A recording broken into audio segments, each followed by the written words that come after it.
Hey guys, welcome back to my channel. If you are new here, my name is Delana and you are watching Brwngirlluxe. If you have not already, please consider subscribing to my channel. Also, turn on that notification bell so you do not miss any of my uploads. Today we are talking about the 5 tips you should consider before buying your first luxury handbag. So if you're interested in hearing them, then keep on watching.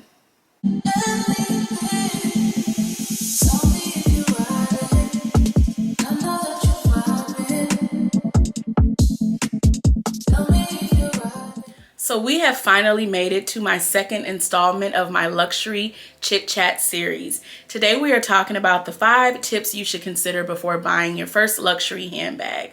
The reason for this chat is because, you know, with it being the new year, I know a lot of people are considering adding luxury and designer items to their collection, and you might need some help with that. The reason for that is because I, bought my first luxury item back in 2016 as an adult, and my first bag was the Louis Vuitton Favorite PM. And I like that bag and it's cool, but I have not gotten my cost per wear with that bag. For all the years I've had it, I have probably carried it less than maybe, I want to say 10 times. I carried it a couple times last year on vacation in Houston, but for the most part, I just didn't really grab that bag. So I don't want you all making some of the same mistakes that I did. Picking up a bag that maybe is not going to work for you long term, or just picking up what you thought was cute or because it was in your budget. I want you all to make smarter and wiser decisions this year, especially when it comes to these expensive purchases. So I have 5 different tips that I want to share with you all, and we're going to go ahead and start with the first tip. So the first tip is doing your research. Now, when I say do your research, I think most people think, okay, well, I'm just going to go look at a couple YouTube videos and then I'm going to just, go ahead and buy the bag.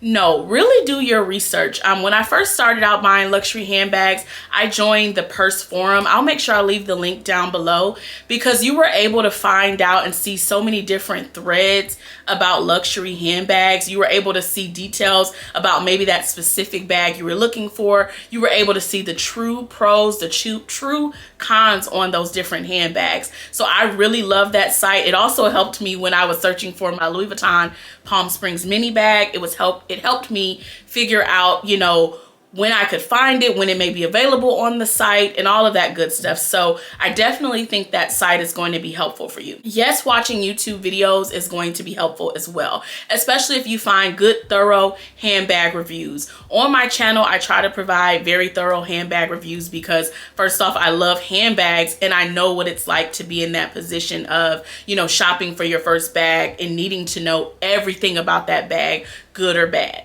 So I definitely think that researching just involves you, going out looking for various videos first off. So don't look at the first review and think you're in love with it because of that. Maybe find 5 reviews and look at all of those different reviews, see what those people had to say. In most cases, the cons are going to be very similar. So if 3 people say the bag is just too tiny for you to use it every single day, that's probably going to be the case because multiple people have said the exact same thing. For example, my Givenchy Antigona bag. Now, I don't know if this has been changed or updated. I got my bag back in 2018. That bag has a strap with it, but the way that you connect the strap, it often comes off. Okay, so that is something that in most Givenchy Antigona reviews, unless it's been changed, you're going to hear that as a con because it's kind of annoying. You got to worry about if your strap is going to come off or stay on. Now, since I carry my bag top handle in most scenarios, that doesn't bother me too much. But if you're someone that's wanting to use that strap, that could possibly bother you. So really do your due diligence and really dig in and research the bags that you're interested in. Again, you don't want to make a rational purchase. You don't want to just buy something just because, oh, it's really cute, I really like it, but there's other factors you must consider, and that's why doing your research is a big deal. So the next tip is going to be going ahead and sticking to your budget. Now, this is a tough one because a lot of times the bags that we really want, it's just not in our budget. So sticking to our budget is often tough. But if you say that you have a $1,500 handbag budget, do not go over that. There's a few reasons why you shouldn't, so let's just start with that. So the first reason you shouldn't go over your budget is because, number one, where are you pulling that money from? Are you taking that money from something else? Are you pulling it from your savings? Are you taking it away from maybe a potential bill you were going to pay? Where are you pulling that extra money from? Second of all, you may pull that extra money out of your budget or find the extra money and go over your budget for this bag and then realize you really don't love that handbag. So you need to be very wise when you're going in shopping for handbags. If you're saying your budget is an X amount, then you should stick with that budget. So again, if you're going in with a $1,500 budget, make sure the bag is going to stay under that budget. Include taxes with that. So if you know your taxes are pretty high where you are, that means you probably can only get maybe a $1,350 bag. Anything under that will allow you to stay under that $1,500 budget. But sticking to your budget is just a really, really big deal. It's easier said than done, I should say, but at the same time, you're just starting out. You don't want to blow your years of handbag budget in one handbag unless you know for a fact that, I'm not a big handbag person. So if I only secure one bag this year, I'll be good with it.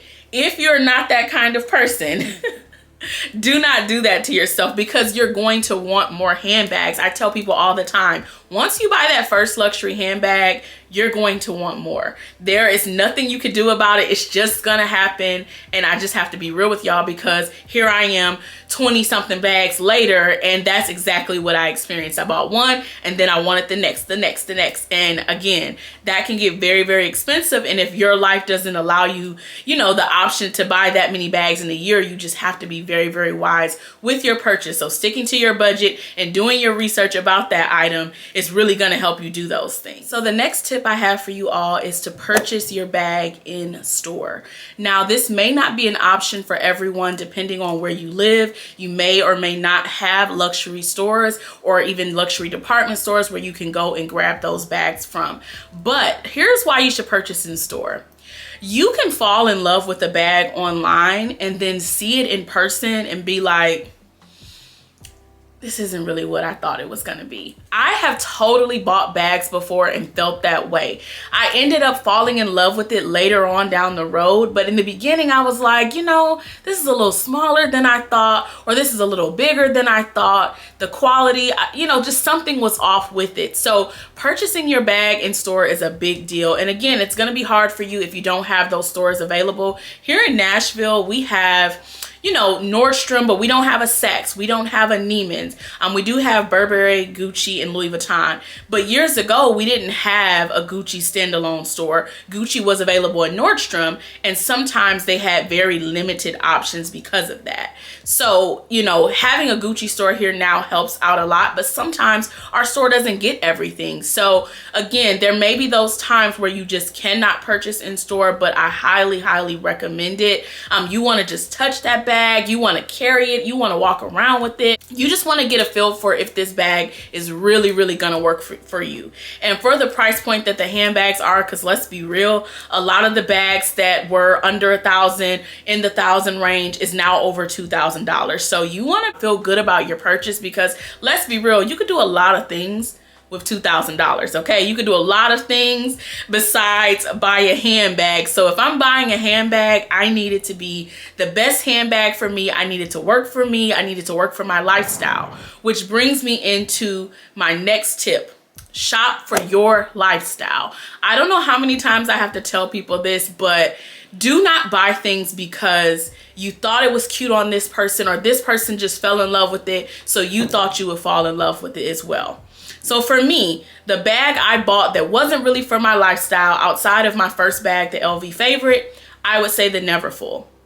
Now, the Neverfull is a great piece, and I definitely feel like I will use it later on in life more often than I use it now. But at this current moment, I hardly ever pull for that bag. So at the time I got that bag, it was just not good for my lifestyle. Now, if I was a mom or I worked in the office still, or, I'm leaving the house every single day and I just have to be able to throw things in my bag, that would work for me. But that's not my lifestyle. So for your life, that bag may be perfect. But for mine, it isn't. And just like I love mini and small bags, that is perfect for my lifestyle. You know, having a nice evening bag works for my lifestyle. But for you, you might be like, you know what, girl, I don't ever go nowhere at night.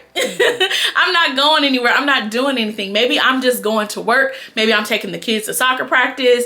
Maybe I'm going to my kids' recital or whatever. I don't need an evening bag. So you have to shop for your lifestyle. I watch a ton of different videos, handbag videos. I watch a lot of YouTubers that focus on luxury like me. And some of the stuff I see them with, I'm like, man, I would love that. That would be so cute. But then I think about it and I'm like, that does not work for my life. That just doesn't work for me. And no matter how cute it is. Like, for example, the Fendi bag, the mini sunshine chopper tote that I have. When I first saw that bag in the big size, I was in love. Not with the size, but just all the detail. At that time, they didn't have the mini size available. But in my head, I was like, you know what? They're probably going to come out with a smaller version of that bag because it's just became so popular. So when they finally came out with the mini bag, y'all, I was in love because that fit my lifestyle. I loved all the detail about that piece, but I knew that large handbag I would only use as like a travel bag, an overnight bag, like something like that. It wouldn't get used for any other purpose. So that's why, you know, you have to just think about your lifestyle, you know? So think about that. If you're the type of girl like me who likes to go out, you're going out with your husband, you're going out with your significant other, your girlfriends, family, you're hanging out still, the cute little mini top handle bags that I love could totally work for you. But if your life is the opposite, girl, don't be going out rushing and buying that bag because it's gonna go to waste. And again, for the price point, you should not be wasting any money at this point. So the last tip I have for you all is return the bag if necessary. So I have shared with you all before that I am someone that does not enjoy returning things. And I think that's because I feel some type of guilt because it's like, you knew that this may not work for you. Why did you buy this? Why didn't you buy this when you were 100% sure? Why are you spending thousands of dollars and you're not sure? And so that guilt sometimes made me feel like, well, I can't return this bag. The bag that I felt that with, I want to say the first time, it wasn't really my LV favorite because I did like that bag. Now, it just didn't work for my lifestyle as much as I would have liked it to at first. But the first bag I think I felt that with was my Gucci Marmont in the small size. And I think it's because I watched a lot of videos and I let those videos hype me up. And when I got the bag, I felt this like love-hate for it. Like, yeah, I like the Gucci Marmont detail, but I really don't like this size. But I also had this feeling of I don't want to return it. When in actuality, I should have returned that bag because I wasn't as in love with it as I would have liked to have been. And it's not because the bag is not cute or anything like that.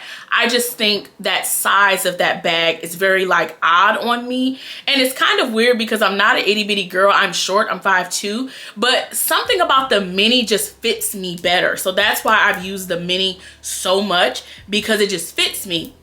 The small size definitely gives off very much so, it's a little too big. So the small size just wasn't working for me. So that is why, you know, I should have grabbed that bag in the tan color in the mini size versus the small size. Will I use that bag more? I definitely hope to, but that's just kind of how I feel about that bag. I think that's one of my regret handbag purchases, one of the bags that I just feel regretful about because I should have just returned it or exchanged it for something else. But I was just like, oh, you know, I'll carry it, not really thinking. Also, you know, like I've told you all before, the camera style bag is not my favorite type of bag. They're super cute and they're casual. They're easy to grab for everyday purposes. But for my lifestyle, I don't need a ton of everyday style bags. You know, I like to go out and do things. And in most cases, that's not the specific bag I would even be pulling for. So if you are in a situation where you got something that, you know, you got it home and you're not as in love with it as you thought you were going to be, return it. Doesn't matter if it's a handbag, shoes, perfume, whatever the case may be, makeup, because I've been good about that too, y'all. I love to buy some makeup and not love it and keep it for some reason, don't do that, okay? Do not waste your money. Do not waste your time with it. If you get it home and it's not working for you or you're not happy with it, return the item. Part of my issue with returning items is also I hate shipping things back. At the time that I got that Gucci bag, we did not have a Gucci store here. And since I bought it from the Gucci website, I was not gonna be able to take it inside the Nordstrom store. At least I don't think I could have. Maybe I could, but I don't think so. I think I would have had to return it online. So that's another thing. Don't be, you know, upset with having to go to the post office or to UPS. If you need to return it, girl, return it, okay? Just return it. So those are my 5 tips. Now, I know some of them may sound like common sense, but man, you just don't know how many people are still out making the same mistakes. They're not taking heed to our advice. All of the luxury YouTubers give the same similar type of advice, and that's just because we've learned from our experiences, and people still go out and make these mistakes. And now we're doing the worst luxury purchases video, regretful purchases video. Like, let's not do those anymore. This year, y'all, I promise you, anything I buy, I'm putting it to use. And if I think I'm not gonna put it to use, it's going right back. So if you haven't noticed already, I'm wearing my LV earrings. Y'all saw me unbox these. I said to myself, we're not saving anything in 2022. I'm wearing it. If I got it, I spent my money, I'm wearing it because I need my cost per wear. But I thank you all so much for watching and supporting me. Please don't forget to like, comment, subscribe, and share this video with your family and friends. I'll see you all in my next one.